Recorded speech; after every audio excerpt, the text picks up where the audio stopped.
ಎಲ್ರಿಗೂ ನಮಸ್ಕಾರ ಸ್ನೇಹಿತರೆ. ನಾನು ಪ್ರಮೋದ ಕರಗೂರು.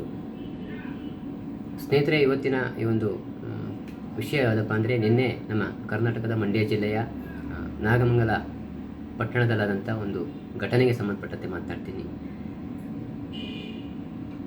ನಾಗಮಂಗಲ ತಾಲೂಕಿನ ಬದರಿಕೊಪ್ಪಲು ಎಂಬಲ್ಲಿ ಆದಂಥ ಈ ಒಂದು ಘಟನೆಗೆ ಸಂಬಂಧಪಟ್ಟಂತೆ ನಮ್ಮ ಕರ್ನಾಟಕದ ಸರ್ಕಾರ, ಅದರಲ್ಲೂ ವಿಶೇಷವಾಗಿ ನಮ್ಮ ಕರ್ನಾಟಕದ ಗೃಹ ಸಚಿವರಾದಂಥ ಶ್ರೀ ಡಾಕ್ಟರ್ ಜಿ ಪರಮೇಶ್ವರ್ ಅವರು ಈ ಒಂದು ಘಟನೆಗೆ ಸಂಬಂಧಪಟ್ಟಂತೆ ಅವರು ಕೊಟ್ಟಂಥ ಹೇಳಿಕೆ ನಿಜಕ್ಕೂ ಕೂಡ ಬೇಸರವನ್ನು ತರಿಸ್ತಕ್ಕಂಥದ್ದು. ಗೃಹ ಸಚಿವರಾಗಿ ಈ ರೀತಿ ಬೇಜವಾಬ್ದಾರಿ ಹೇಳಿಕೆಯನ್ನು ಕೊಡ್ತಕ್ಕಂಥದ್ದು ಸಮಾಜಘಾತಕ ಶಕ್ತಿಗಳನ್ನು ಮತ್ತಷ್ಟು ಬಲಪಡಿಸಿದಾಗೆ ಆಗುತ್ತೆ. ಡಾಕ್ಟರ್ ಜಿ ಪರಮೇಶ್ವರ್ ಅವರೇ, ಸಾಕಷ್ಟು ಬಾರಿ ನಿಮ್ಮ ಈ ಒಂದು ಇಂಥ ಹೇಳಿಕೆಗಳನ್ನು ನಾನು ಗಮನಿಸಿದ್ದೀನಿ. ನೀವು ಈ ರೀತಿ ಉದ್ದಟತನದ ಹೇಳಿಕೆಯನ್ನು ಕೊಡೋದ್ರಿಂದ ಸಮಾಜಘಾತಕ ಶಕ್ತಿಗಳಿಗೆ ಮತ್ತಷ್ಟು ಬಲ ಬರುತ್ತೆ. ಹಾಗೆ ಇಂಥ ಶಕ್ತಿಗಳು ಮತ್ತಷ್ಟು ಸಮಾಜದ ಒಳಗಡೆ ಷಡ್ಯಂತ್ರಗಳನ್ನು ರೂಪಿಸುತ್ತೆ.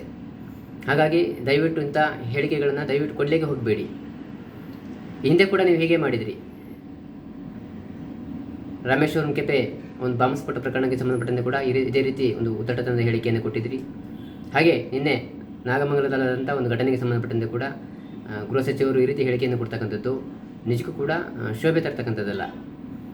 ಸಮಾಜಘಾತಕ ಶಕ್ತಿಗಳು ಭಾರತದ ಯಾವುದೇ ಭಾಗದಲ್ಲಾಗಿರ್ಬೋದು, ನಮ್ಮ ಕರ್ನಾಟಕ ಆಗಿರ್ಬೋದು, ಪಕ್ಕದ ತಮಿಳುನಾಡು ಆಗಿರ್ಬೋದು, ಆಂಧ್ರ ಪ್ರದೇಶ ಆಗಿರ್ಬೋದು, ಮಹಾರಾಷ್ಟ್ರ ಆಗಿರ್ಬೋದು ಅಥವಾ ಈಶಾನ್ಯ ರಾಜ್ಯಗಳಲ್ಲಾಗಿರ್ಬೋದು, ಈ ಭಾರತದ ವ್ಯವಸ್ಥೆಯನ್ನು ಕುಗ್ಗಿಸಲಿಕ್ಕೆ, ಹಾಳು ಮಾಡಲಿಕ್ಕೆ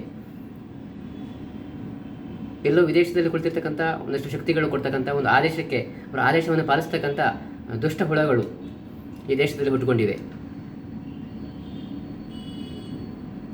ಕೆಪೆ ಸ್ಫೋಟಕ್ಕೆ ಸಂಬಂಧಪಟ್ಟಂತೆ ಎಲ್ಲೋ ಪಾಕಿಸ್ತಾನದಲ್ಲಿ ಕೂತ್ಕೊಂಡು ಗೋರಿ ಅಂತಕ್ಕಂಥವನು ಆತ ಕೊಡ್ತಕ್ಕಂಥ ಒಂದು ಆದೇಶವನ್ನು ಪಾಲಿಸ್ತಕ್ಕಂಥ ಹುಳಗಳು, ಅಂದರೆ ನಮ್ಮ ಭಾರತದ ವ್ಯವಸ್ಥೆ, ನಮ್ಮ ದೇಶದ ಸಾರಿಗೆ ವ್ಯವಸ್ಥೆ, ರೈಲ್ವೆ ಆಗಿರ್ಬೋದು, ಹಾಗೆ ವೈಮಾನಿಕ ವ್ಯವಸ್ಥೆಗೆ ಸಂಬಂಧಪಟ್ಟಂತೆ ಆಗಿರ್ಬೋದು, ಬೆದರಿಕೆಗಳನ್ನು ಹಾಕ್ತಕ್ಕಂಥದ್ದು, ರೈಲ್ವೆ ಟ್ರ್ಯಾಕ್ ಮೇಲೆ ಕಲ್ಲುಗಳನ್ನು ಇಡ್ತಕ್ಕಂಥದ್ದು, ಗ್ಯಾಸ್ ಸಿಲಿಂಡರ್ಗಳನ್ನು ಇಡ್ತಕ್ಕಂಥದ್ದು, ಇಂತಹ ಹುಳಗಳು ಈ ಸಮಾಜದ ಒಳಗಡೆ, ನಮ್ಮ ದೇಶದ ಒಳಗಡೆ ಸೃಷ್ಟಿಯಾಗ್ತೇವೆ. ಇಂತಹ ದುಷ್ಟಶಕ್ತಿಗಳನ್ನು ಮಟ್ಟ ಹಾಕಬೇಕು, ಕಡಿವಾಣವನ್ನು ಹಾಕಬೇಕು. ಇಲ್ಲದೇ ಇದ್ದರೆ ಮುಂದಿನ ದಿನಗಳಲ್ಲಿ ಈ ಭಾರತ ಭಯೋತ್ಪಾದನೆಯ ವಿಷಯದಲ್ಲಿ ಅತಿ ದೊಡ್ಡ ಬೆಲೆಯನ್ನು ಕಟ್ಟಬೇಕಾಗುತ್ತೆ. ಇಂಥ ಒಂದು ವ್ಯವಸ್ಥೆಗೆ ನೀರನ್ನು ಇರತಕ್ಕಂಥ, ಪೋಷಣೆ ಮಾಡ್ತಕ್ಕಂಥ ಪಾಕಿಸ್ತಾನ ಆಗಿರ್ಬೋದು, ಪಾಕಿಸ್ತಾನದ ISI ಆಗಿರ್ಬೋದು, ಅಲ್ಲಿನ ಮಿಲಿಟರಿ ವ್ಯವಸ್ಥೆ ಆಗಿರ್ಬೋದು, ಹಾಗೆ ಅಮೆರಿಕದ CIA ಆಗಿರ್ಬೋದು, FBI ಆಗಿರ್ಬೋದು, ಹೀಗೆ ವಿದೇಶಿ ಶಕ್ತಿಗಳು ಹೇಗಾದರೂ ಮಾಡಿ ಭಾರತವನ್ನು ಮುಗಿಸ್ಬೇಕು ಅಂತಕ್ಕಂಥ ಒಂದು ಕೆಟ್ಟ ನೀತಿಯನ್ನು ಇಟ್ಕೊಂಡಿವೆ. ಹಾಗಾಗಿ ಇತ್ತೀಚಿನ ದಿನಗಳಲ್ಲಿ ಮಣಿಪುರ ಆಗಿರ್ಬೋದು, ಹಾಗೆಯೇ ನಮ್ಮ ಜಮ್ಮು ಮತ್ತು ಕಾಶ್ಮೀರಕ್ಕೆ ಸಂಬಂಧಪಟ್ಟಂತೆ ಆಗಿರ್ಬೋದು, ಹಾಗೆ ನಮ್ಮ ಕರ್ನಾಟಕದಲ್ಲಾದಂಥ ಒಂದಷ್ಟು ಘಟನೆಗಳಾಗಿರ್ಬೋದು, ಇಂತಹ ಘಟನೆಯ ಹಿಂದೆ ವಿದೇಶಿ ಶಕ್ತಿಗಳ ಕೈವಾಡ ಇದೆ.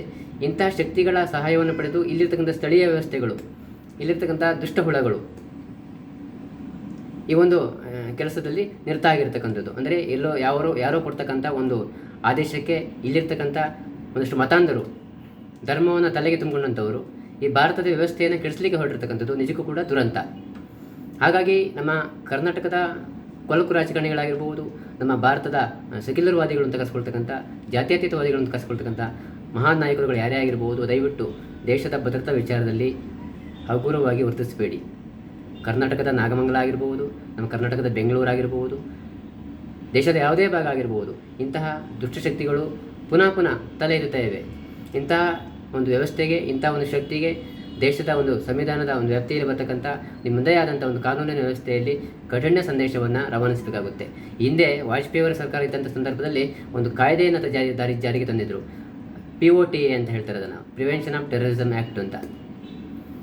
ಇಂತಹ ಪ್ರಿವೆನ್ಷನ್ ಆಫ್ ಟೆರರಿಸಮ್ ಆ್ಯಕ್ಟ್, ಇಂಥ ಒಂದು ಕಾಯ್ದೆಯನ್ನು ಕರ್ನಾಟಕ ಸರ್ಕಾರ ಆಗಿರ್ಬೋದು ಅಥವಾ ಕೇಂದ್ರ ಸರ್ಕಾರ ಆಗಿರ್ಬೋದು ಕೂಡಲೇ ಜಾರಿಗೆ ತಂದು ಇಂತಹ ಶಕ್ತಿಗಳನ್ನು ಮಟ್ಟ ಹಾಕಬೇಕಾಗುತ್ತೆ.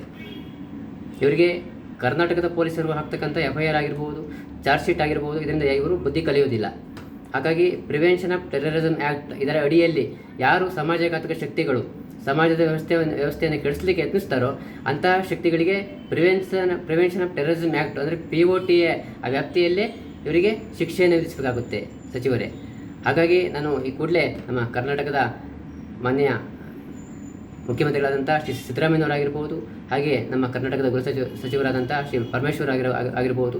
ಈ ಒಂದು ವಿಚಾರದಲ್ಲಿ ನೀವು ಹಗುರವಾಗಿ ನಡ್ಕೋಬೇಡಿ. ದೇಶದ ಭದ್ರತಾ ವಿಚಾರದಲ್ಲಿ ನಮ್ಮ ಕರ್ನಾಟಕ ಆಗಿರ್ಬೋದು, ಬೇರೆ ರಾಜ್ಯಗಳಾಗಿರ್ಬೋದು, ದೇಶದ ಒಂದು ವಿಚಾರದಲ್ಲಿ ನಾವು ತುಂಬ ಕಠಿಣವಾಗಿ ನಿಯಮವನ್ನು ಜಾರಿಗೆ ತರಬೇಕಾಗುತ್ತೆ. ಹಾಗಾಗಿ ಇಂಥ ಶಕ್ತಿಗಳನ್ನು ಈ ಕೂಡಲೇ ನೀವು ಈ ಒಂದು ವಿಚಾರಕ್ಕೆ ಸಂಬಂಧಪಟ್ಟಂತೆ ಅತ್ಯಂತ ವ್ಯವಸ್ಥಿತವಾಗಿ ಮಟ್ಟ ಹಾಕ್ತೇ ಹೋದರೆ ಮುಂದಿನ ದಿನಗಳಲ್ಲಿ ಒಂದು ಸಾಮಾಜಿಕ ವ್ಯವಸ್ಥೆ, ನಮ್ಮ ದೇಶದ ಸಾಮಾಜಿಕ ವ್ಯವಸ್ಥೆ ಮೇಲೆ ಇಂಥ ಶಕ್ತಿಗಳು ಪದೇ ಪದೇ ಇಂಥ ದಾಳಿಗಳನ್ನು ನಡೆಸೋದರಲ್ಲಿ ಅನುಮಾನ ಇಲ್ಲ ಸಚಿವರೇ.